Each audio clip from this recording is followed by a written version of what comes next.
अस्सलाम वालेकुम viewers, welcome to my channel story time. आगे बढ़ने से पहले मेरे चैनल को लाइक करें, शेयर करें, सब्सक्राइब करें और बेल नोटिफिकेशन को ऑन कर दें ताकि आने वाली हर न्यू स्टोरीज़ आपको ऑन टाइम मिलती रहे। तो चलिए सुनते हैं स्टोरी। ये मेरी बहन रानिया है शाहजी। समरा ने उसका परिचय कराया तो शाहजी ने अपनी लाल लाल आंखों से रानिया को घूरा। शाहजी, इसका हिसाब लगाकर बता दें कि इसका रिज़ल्ट कैसा आएगा। बेचारी बहुत परेशान है। लाओ हाथ दिखाओ लड़की। शाहजी ने रानिया के गोरे चिट्टे खूबसूरत हाथ पर नज़र डाली और खुद ही उसका हाथ थाम कर लकीरों से खेलते हुए बोले, तुम्हारी शादी बहुत जल्द होने वाली है। मुझे अपनी शादी की नहीं, रिज़ल्ट के बारे में पूछना है। रानिया झटके से अपना हाथ छुड़ाकर बड़बड़ाई। यहाँ आने वाली सब लड़कियाँ यही कहती है, लेकिन मैं जानता हूँ उनके दिल में क्या होता है। मेरा मशवरा यही है कि किसी को दिल दे बैठी हो तो छुपाओ मत। तुम्हारी लकीरें यही बताती है। ज़रा फिर से अपना हाथ मेरे हाथ में देना। बड़े मज़े का हाथ है। शाहजी की तो जैसे राल टपक रही थी। थप्पड़ ना दे दूँ? रानिया बड़बड़ाई, आवाज़ धीमी थी। क्या कहा? मैं समझा नहीं। ज़रा खुलकर बोलो अच्छी लड़की। मैंने कहा इसी हाथ से मुंह तोड़ दूंगी खब्बिस। रानिया दिल ही दिल में खौल उठी। खुलकर बोलो, प्यार से बोलो। शाहजी ने कान खुजाते हुए खिसियानी हंसी के साथ कहा, लातों के भूत बातों से नहीं मानते। शाहजी ने उसका हाथ पकड़ने की कोशिश की तो वो गुस्से से फुनकारती उठ खड़ी हुई। अरे अरे बैठो ना रानिया, ये क्या बदतमीजी है। समरा कुछ ना समझते हुए उसे रोकने लगी। ज़रा देर और रुकी तो शाहजी के अंदर का शैतान मेरे खूबसूरत हाथों से ज़रूर शहीद हो जाएगा। चलो यहाँ से, फ्रॉड कहीं का।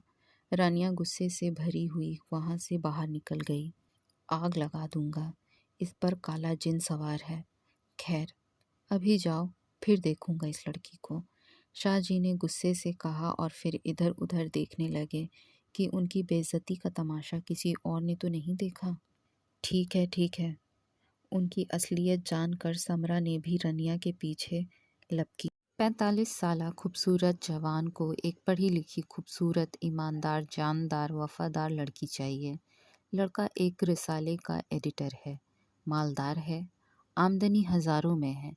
वलीद ने नाश्ते की मेज़ पर बैठकर अखबार में ज़रूरत रिश्ता कॉलम मसाला लगाकर मज़े से पढ़ रहा था। है कोई?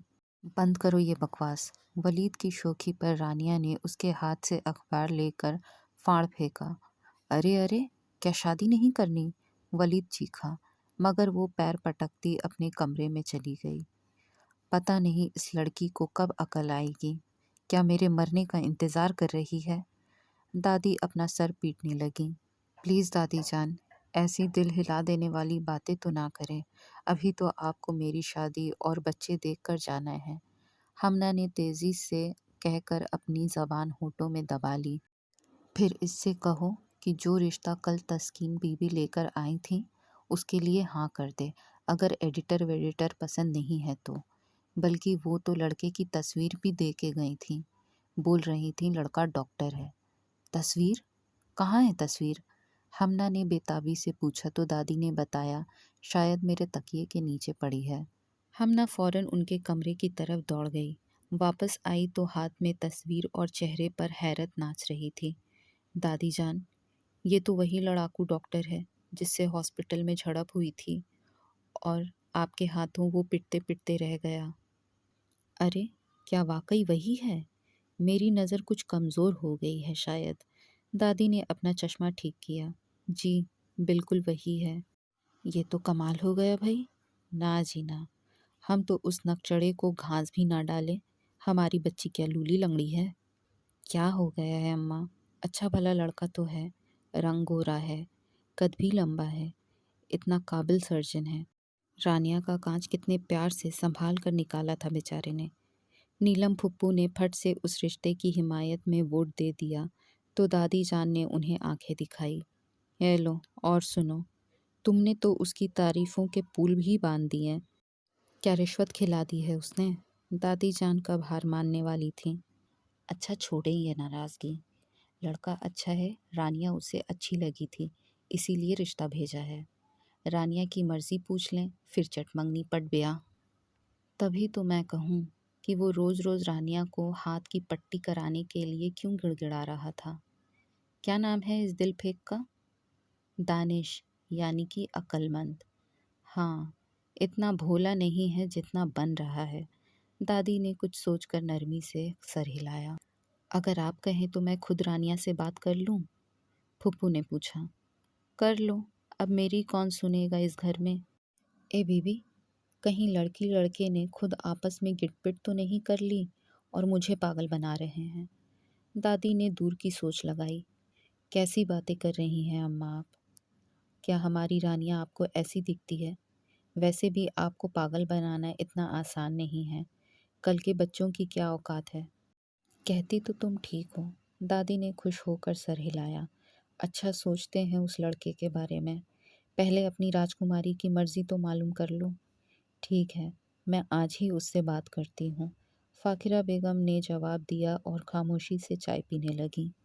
हमना जो करीब बैठी सब बातें सुन रही थी, दो छलांगे लगाकर रानिया के कमरे में पहुंच गई। वो तकिए में मुंह छुपाए ना जाने क्या बड़बड़ाए चली जा रही थी। हमना फौरन उसके करीब पहुंच गई और कान में बोली, कुछ सुना तुमने? क्या हुआ? वो चौंकी। सुना है वो कटकना घर तक पहुंच गया है। कौन कटकना? जिसने तुम्हारे हाथ में काटा था। किसने काटा था? वो तो कांच लगा था ना ग्लास का। और काट के कांच किसने निकाला था? वो तो डॉक्टर ने ऑपरेशन करके निकाला था। उसी डॉक्टर की तो बात कर रही हूँ बन्नो। हमना हंसी। वही तुम्हारा, वही जख्मी हाथ मांगने वाला है। बको मत, मारूंगी वरना। रानिया ने कुशन उड़ाया। अब वो टलने वाला नहीं, बहुत बुरा वक्त आने वाला है उस पर, तुमसे शादी करके। अब अगर एक लफ्ज़ भी और कहा तो तुम्हारी ज़बान खींच लूँगी। रानिया ने उस पर कुशन खींच कर मारा, जो अंदर आती नीलम फुप्पू से टकराया। हमना साफ बच गई थी। नीलम फुप्पू के साथ फाकिरा बेगम भी थी। ये कमरा है या जंग का मैदान? फाकिरा बेगम ने हमना को डांटा। ये तो इस महारानी से पूछें, मुझे मारने पर तुली है। वो तो मैं बच गई। हमना रानिया को मुंह चढ़ाकर बोली। फुप्पू, मुझे किसी डॉक्टर से शादी नहीं करनी। रानिया फट पड़ी। तो ये खबर तुम तक पहुंच गई? उन्होंने हमना को खा जाने वाली नज़रों से घूरा। वैसे एक बात तो है कि अगर डॉक्टर दानिश तुम्हें इस अंदाज में बात करते हुए देखे और सुन ले तो खुद ही इनकार करके 9-2-11 हो जाए। प्लीज़ फुप्पू। रानिया कुछ ढीली पड़ी। जिद मत करो रानिया, एक ना एक दिन हर बेटी को बाबुल के घर से जाना होता है। तुम भी अपने दिल से अपना सारा वहम और डर निकाल दो और इस रिश्ते के लिए हाँ कर दो। अच्छे रिश्ते रोज़ रोज़ नहीं आते। फाकिरा ने उसके सर पर हाथ रखते हुए कहा तो वो उनसे लिपट गई। मैं आपकी मजबूरी समझती हूँ अम्मी, लेकिन मेरा दिल डरता है। आपकी मिसाल सामने है। मर्दों के इस समाज में औरत की कोई कदर नहीं है। अब्बू ने आपको सारी ज़िंदगी रुलाया, मैं कैसे भूल जाऊँ। दूसरी तरफ समरा भी खुश नहीं है। उसके मियाँ जी भी दूसरी की ताक में हैं और वो शाह जी जैसे लोगों से जादू टोने कराती फिरती रहती है, मगर आपसे कुछ नहीं कहती है क्योंकि आप दुखी होंगी। मैं कैसे ये सोच कर खुश हो जाऊं कि शौहर के साथ हंसी खुशी ज़िंदगी गुजारूंगी। अंदर ही अंदर कुड़ने वाली रानिया ने दिल की भड़ास निकालना शुरू की तो नीलम और फाखिरा खामोश हो गईं। ये एक कड़वी हकीकत थी कि इस घर की औरतों की शादियां रास नहीं आती है। शायद कुदरत ने भी खुशियों के नाम पर उनके लिए कड़ी आजमाइश लिख दी थी। मगर ये सब कुछ सच होने के बावजूद मैं तुम्हारी इस बात से इत्तेफाक करने के लिए तैयार नहीं कि तुम्हें किसी खौफ को दिल में बसाकर शादी से इनकार कर देना चाहिए। इसीलिए मैं चाहती हूँ कि कोई भी फैसला सुनाने से पहले तुम एक बार डॉक्टर दानिश से ज़रूर मिल लो। फिर जो तुम कहोगी हमें मंजूर होगा। फुप्पू नीलम ने आगे बढ़कर उसके घने बालों में उंगलियां फेरी तो वो ना चाहते हुए भी हाँ में सर हिलाने पर मजबूर हो गई। हॉस्पिटल के वेटिंग रूम में बैठी रानिया ने डॉक्टर दानिश को आते देखा तो उनके रेस्पेक्ट में खड़ी हो गई। डॉक्टर दानिश ने सलाम किया और बोला, बैठो, खड़ी क्यों हो गई? अम्मा और फूफू कह रही थी कि आपको मुझसे कुछ कहना है। वो बैठते हुए बोली। डॉक्टर दानिश ने उसके सामने बैठते हुए उस पर मुस्कुराकर नज़र डाली। वो काफ़ी कंफ्यूज दिखाई दे रही थी।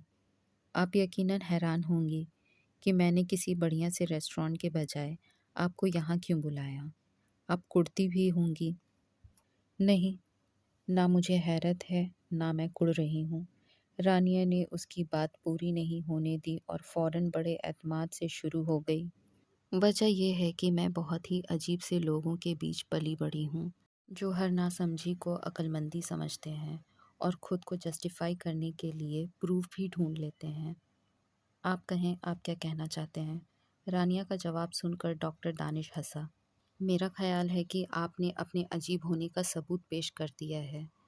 अब मकसद भी बयान कर दें, वरना आपकी अगली हंसी से पहले मैं यहाँ से गायब हो जाऊंगी। रानिया ने झुंझलाकर उन्हें टोका तो वो सीरियस हो गया। तुम्हें यहाँ बुलाने का मकसद ये दिखाना था कि मेरे आसपास के लोग किन हालात में जीते हैं। फुप्पू नीलम मुझे तुम्हारी जहनी उलझनों के बारे में बता चुकी हैं। डॉक्टर एक पल को सांस लेने के लिए रुका, फिर बोलने लगा। वो वहाँ कोने में जो बैठी जवान औरत को देख रही हो, शादी को 2 साल हुए थे कि उसे पता चला कि उसके शौहर को कैंसर है। और उस बूढ़े शख्स को देखो, उसकी बेटी के दिल का ऑपरेशन सिर्फ इस वजह से नहीं हो पा रहा है कि उसके पास पैसे नहीं हैं। दूसरी तरफ वो शख्स उदास बैठा है जिसका जवान बेटा एक हादसे में अपनी दोनों टांगें खो बैठा है। ये सब बताने का मकसद ये है कि दुनिया दुखों से भरी हुई है, मगर लोग उम्मीद के सहारे जी रहे हैं, मौत और ज़िंदगी की जंग लड़ रहे हैं, हिम्मत नहीं हारे। ये ज़रूरी नहीं जो इनके साथ हुआ वो हमारे साथ भी होगा।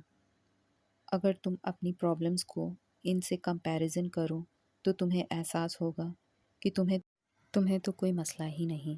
लेकिन मैं रानिया ने कुछ कहना चाहा तो डॉक्टर दानिश ने अपने होठों पर उंगली रखकर उसे खामोश रहने का इशारा किया और फिर अपनी बात जारी करते हुए बोले। फुप्पू नीलम ने मुझे तुम्हारे बारे में एक एक बात बता दी है, मगर मैं वाकई तुमसे मोहब्बत करने लगा हूँ। ठीक है, तुम्हारे ख़ानदान में होने वाली अक्सर शादियों का नतीजा अच्छा नहीं रहा। तुम खुद पढ़ी लिखी हो और ये बात अच्छी तरह जानती हो कि हाथ की पांचों उंगलियां बराबर नहीं होती, इसलिए तुम मुझ पर भरोसा कर सकती हो। डॉक्टर दानिश ने उसे समझाकर जवाब चाहने वाली नज़रों से देखा। वो गहरी सोच में थी, उसकी सच्चाई को मन की कसौटी पर परखने की कोशिश कर रही थी। कुछ देर बाद उसने अपनी झुकी हुई पलकें उठाई तो आंखों में यकीन की चमक और होठों पर धीमी सी मुस्कान थी। थैंक्स कि आपने बरसों से पनपने वाली जहनी उलझनों को सुलझाने की कोशिश की, मगर एक उलझन अब भी बाकी है जिससे मैं बहुत खौफजदा हूँ। रानिया के होठ पर शरीरी सी मुस्कुराहट उभरी। हाँ हाँ बोलो, जो दिल में है कह दो। डॉक्टर उसे रजामंद देखकर खुशी से झूम उठा। घर में सब लोग कहते हैं कि आपका पेशा चीर-फाड़ है, बहुत बेरहम हैं आप। मतलब? वो बुरी तरह चौंका। सर्जन है ना? वो खिलखिलाई। हम ना कह रही थी कि रानिया बीबी बच कर रहना। कहीं ऐसा ना हो कि शादी के बाद डॉक्टर साहब मुंह दिखाई में छुरी थमा दें। तो ऐसा कहा उसने और तुमने मान लिया? डॉक्टर दानिश घुर्राया, आंखों में गुस्सा उतर आया। ओह, मर गई मैं तो। आज तो पूरा पोस्टमार्टम करके छोड़ेंगे डॉक्टर साहब। वो वाकई डरी डरी आंखों से उसे दम साधे तकने लगी तो एकदम डॉक्टर दानिश ने ज़ोरदार कहका लगाया।